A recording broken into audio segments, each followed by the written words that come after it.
All right, let's jump right in. We're talking about something huge happening in India right now, a massive shift in how we all shop online. We're moving away from just scrolling through endless, kind of cold online catalogs and into something that's way more alive and, well, human. And it's happening a lot faster than anyone thought. I mean, just think about that for a second. 15 minutes. That right there is the power we're talking about. It's not just a boring old sale. It's an event. It's what happens when a seller's passion connects directly with a buyer's interest, all happening in real time.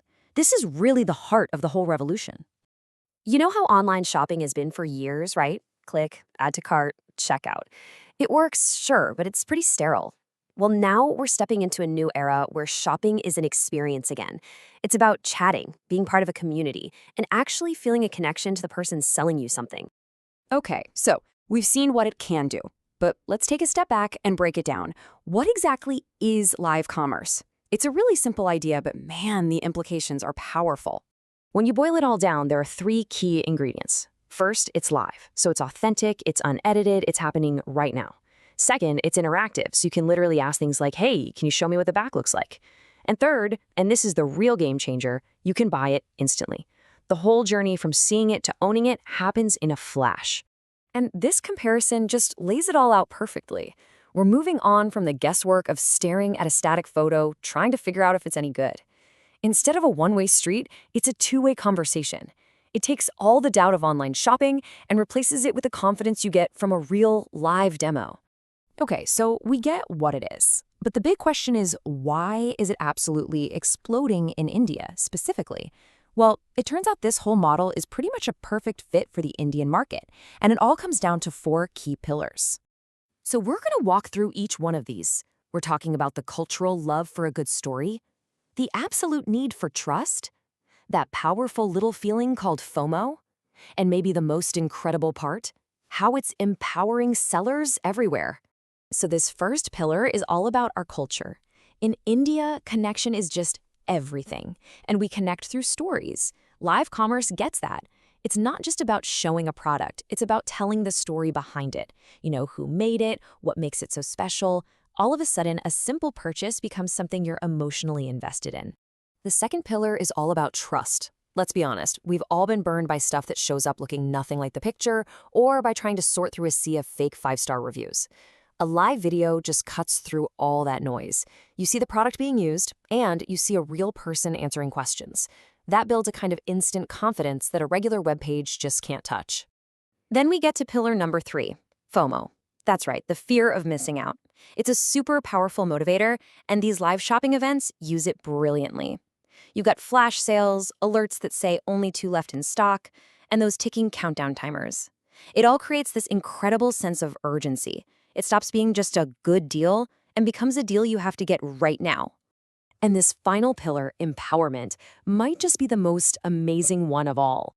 All of a sudden, an artisan selling beautiful shawls in Kashmir or chappals in Kolhapur doesn't need a huge budget or a fancy store in a big city.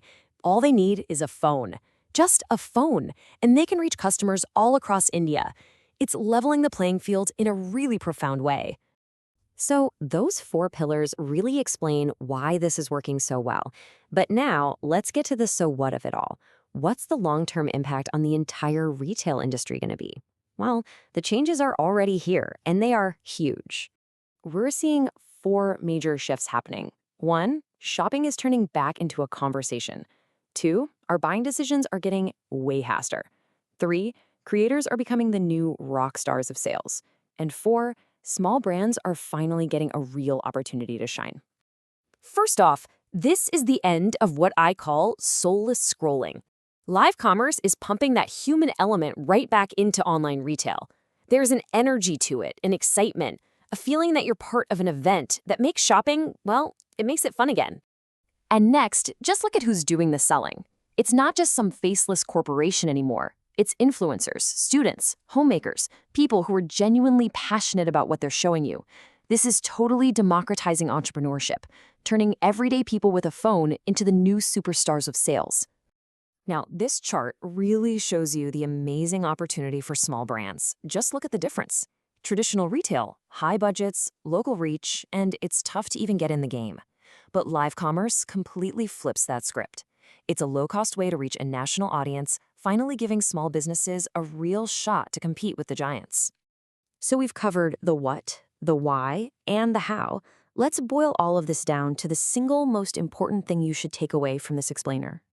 You might be thinking, okay, this is pretty cool. It's a trend to watch for the future. You might think this is something that's going to be a big deal in a couple of years. But that's not quite right. Here's the crucial point. The shift has already happened. Live commerce isn't something on the horizon. It is here, right now. For sellers, ignoring it means you're going to get left behind. And for buyers, it means you're missing out on a much more authentic and rewarding way to shop. The technology is here, the audience is hooked, and the sellers are empowered. This revolution is already well underway. So the only question that's really left is, where do you fit in?